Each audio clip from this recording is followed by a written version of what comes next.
The toast was supposed to be harmless, the kind of polished moment people clap for before returning to their champagne. I sat near the back of the Harborline Hotel ballroom in Seattle, wearing a black dress and a badge that called me a brand partner. Graham Whitford stood at the front of the room, smiling as if the entire launch had risen from his hands alone. Beside the stage, Avery Sloane Pierce held her glass and watched him with the calm certainty of a woman who already knew her entrance.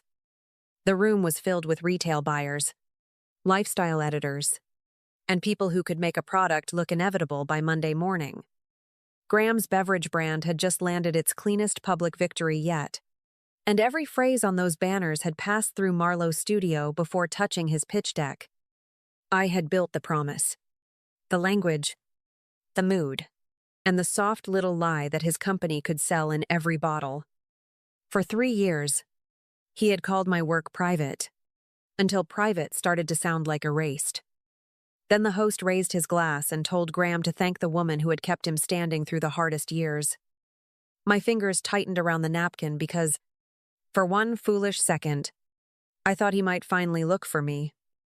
Graham paused just long enough to make the choice visible, then turned toward Avery and reached for her hand.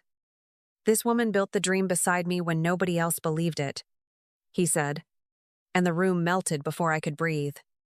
Avery lowered her eyes like she had been surprised, but her fingers were already closing around his. Phones lifted, glasses tilted, and Graham kissed her in front of everyone. Not quickly, not awkwardly, not like a man trapped by a joke. It was practiced enough to hurt cleanly.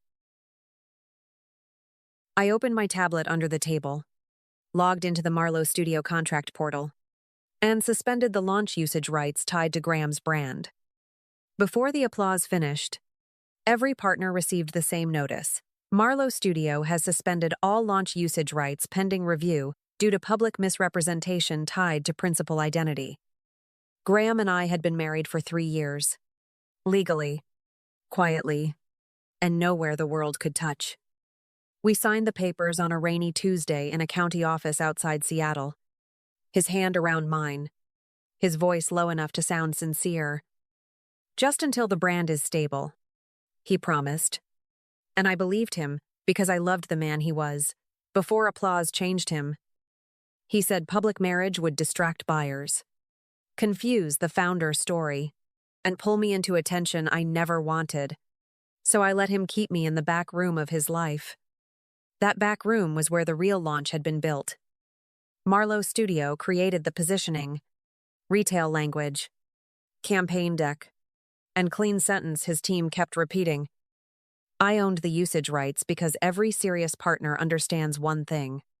Love can be messy, but contracts need teeth.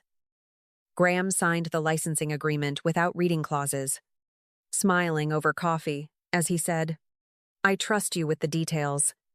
And I felt proud instead of warned. Avery Sloane Pierce did not arrive by accident. She came in as a communications consultant after the brand had found its shape, then learned every locked door by asking harmless questions. She emailed my assistant about the guest list and asked whether Elise Marlowe should be labeled spouse, partner, or private supporter. A week later, a draft caption changed Graham's wife into founder's quiet support. And when I questioned it, Graham kissed my forehead and murmured, "Don't make this bigger than it is." It was bigger, only not in the way he meant. Avery had seen enough signatures to know I was not some jealous woman haunting his success. She knew my studio owned the language around his brand, knew my name was buried in the contracts, and knew Graham kept our marriage hidden because hiding me made other stories easier to sell. So when he kissed her under the launch lights, it was not one bad toast. It was the first honest thing that room had shown me. Graham caught me before I reached the service hallway, one hand closing around my wrist like he still had the right to stop me. His face was pale, but the first thing out of his mouth was not my name with regret. "Elise, you need to undo that notice before people misunderstand what happened in there." I looked down at his fingers on my skin, the same fingers that had just held Avery in front of a room full of buyers, and slowly pulled my hand free. What people misunderstood was your marriage, I said, keeping my voice low because I refused to turn pain into lobby noise. Graham glanced toward the ballroom doors, where applause had turned into scattered panic and vibrating phones. It was one toast. One bad public moment. And you know Avery got pulled into it. That was when I understood his apology had arrived wearing armor for her. Avery appeared behind him in his jacket, champagne fabric under black wool, her eyes wet enough for anyone passing to believe she had been wronged. "Elise, I never wanted this to hurt you," she murmured, but her hand stayed tucked inside the sleeve of my husband's coat. I looked at her and asked why the photographer's brief had included a founder and Avery toast moment before the host ever lifted his glass. Her mouth opened, then closed, and that single, empty second told me more than her tears ever could. Graham stepped in front of her before I finished breathing. "Don't do this here," he warned, as if the hallway had become dangerous only when I started naming evidence. I reached into my purse, slipped off my wedding ring, and placed it in his palm. "You wanted clean optics," I told him. "Now keep them." His fingers curled around the ring too late to make it mean anything. Avery whispered his name, soft and frightened, and he turned toward her before he looked back at me. That reflex ended the part of me still waiting for a better explanation. I walked out of the hotel and sent Reed Callister the contract, the event notice, the photographer's brief, and every email Avery had been careless enough to write. Graham's mother invited me to dinner 2 nights later.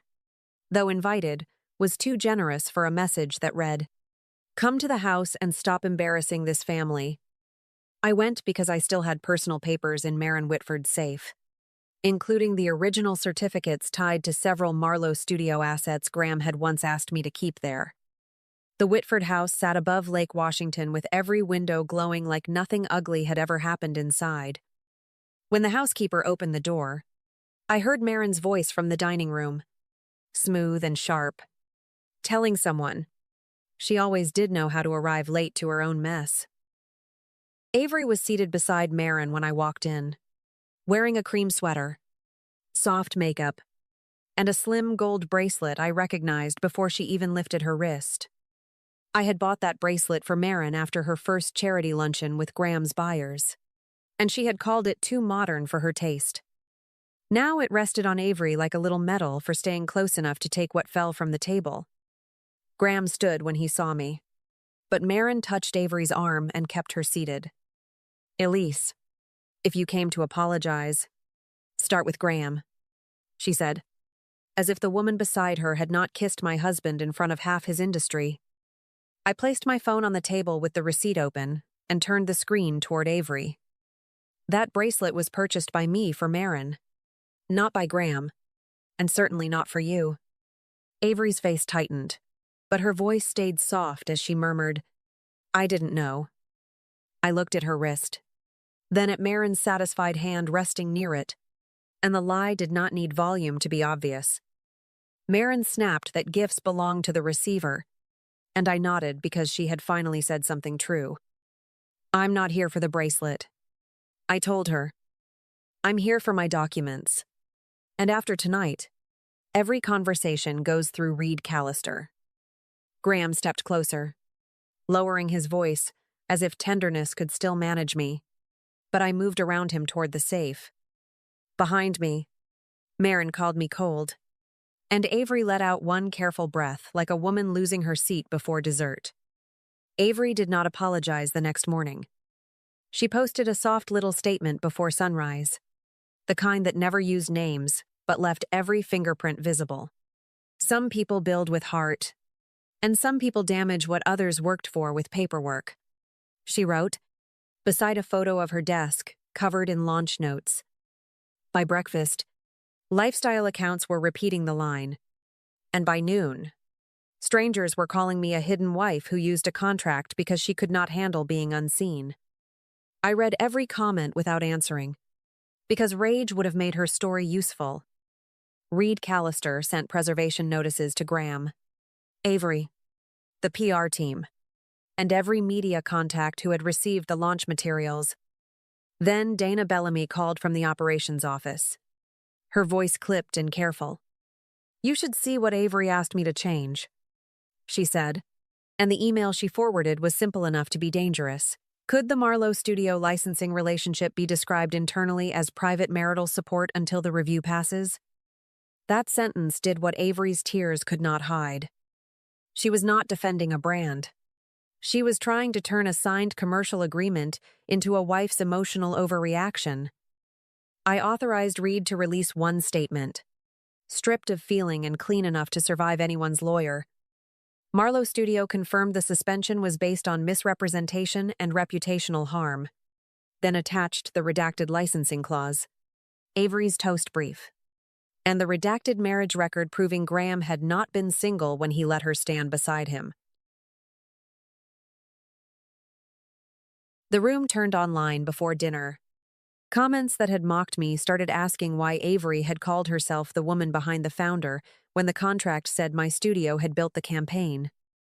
Her post disappeared, but screenshots stayed, because the internet forgives badly and remembers beautifully.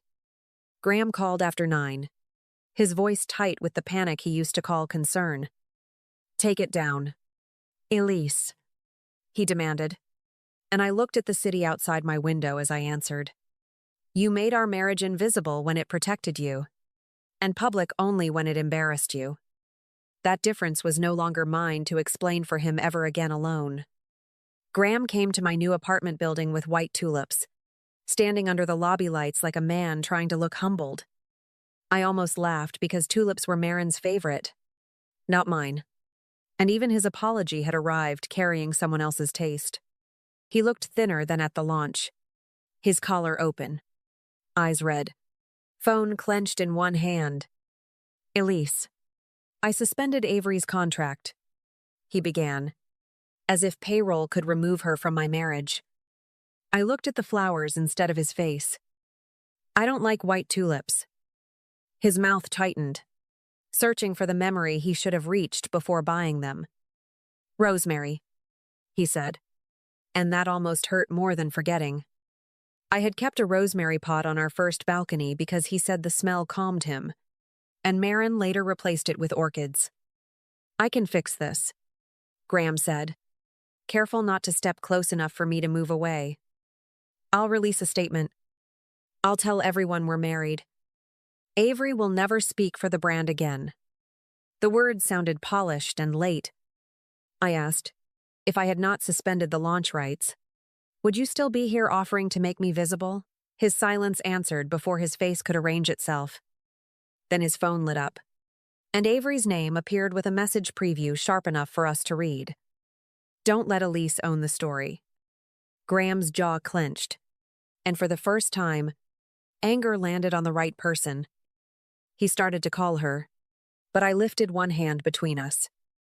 "A boundary after the damage is just cleanup," I said, and his face changed because he knew I was no longer asking him to choose. "Elise, please don't end us like this."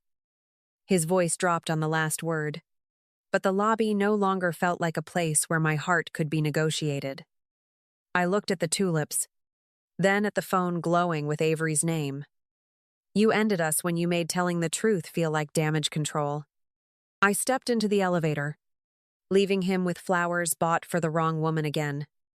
The review happened in a private conference room above a Seattle retail office, not a courtroom, which made Graham's performance feel smaller. He came in with Avery on one side and Dana Bellamy on the other, while Reed Callister set a thin folder in front of me. The retail director opened with one sentence. They needed to know whether the launch materials could still be used without exposing their stores to reputational problems. Graham leaned forward, saying, "This is a personal misunderstanding that got pulled into a business process." Reed did not raise his voice. He placed the licensing agreement on the table, then Avery's toast brief, then the message where she suggested describing Marlowe Studios' contract as private marital support. Dana confirmed the email was real, her expression flat enough to make denial embarrassing. Avery tried to smile, but the corners of her mouth shook as she murmured, "I was trying to protect the brand from public confusion." "No," I answered, looking at the printed message. "You were trying to turn a signed commercial agreement into a wife's bad mood." The retail director looked from Avery to Graham, and that small movement changed the air more than any speech could have. Graham's face tightened as if he finally understood the room was not asking who loved whom. It was asking who had lied on paper. The decision came without drama because facts did not need applause. Graham would step back from the public face of the launch. Avery's contract would end, and Dana would handle all brand communications during review. Marlowe Studio would keep the usage rights suspended until a new agreement protected our work from any personal narrative Graham tried to sell. He stared at me, searching for the woman who used to soften consequences before they reached him. I did not soften anything. When the meeting ended, Avery left first, silent, carrying a folder she had not managed to rewrite. Graham stayed behind long enough to whisper, "You made them look at me like I was dishonest." I picked up my copy of the agreement and answered, "I only made them read what you signed." The divorce did not arrive like thunder. It arrived through Reed Callister's office, in clean pages, scheduled calls, and signatures that made my hands steadier each time I wrote my name. Graham released a public statement 2 weeks too late, finally calling me his wife after the word had lost all warmth. Reading it felt like receiving a wedding invitation after the tables had been cleared. Marin sent one message, saying I had gone too far and made the family look small. I deleted it because the bracelet receipt, the dinner table, and Avery's seat beside her had already answered that sentence. Avery posted a correction so dry it could barely pass for remorse, but it was enough to close the door Reed needed closed. Graham stepped back from the launch. Dana took over communications, and the brand survived without the clean love story he had tried to sell through my silence. Nobody called that victory in the paperwork, but every consequence landed exactly where it had been earned. I kept Marlowe Studio, the clients who stayed, and the work that no longer had to hide behind his last name. My new office looked over the water, small enough to feel honest, with a rosemary pot on the windowsill where the afternoon light touched it first. One morning, a man from the coffee shop downstairs remembered I drank black coffee and did not ask why I never wore a ring. Peace did not arrive loudly, but it stayed when nothing else demanded proof. If this story felt familiar, maybe you already know that peace is not something you beg someone to give back. It is something you protect when your heart finally gets quiet. Tell me which moment stayed with you. And thank you for sitting with Elise's truth until the end and finding your own calm again with me tonight.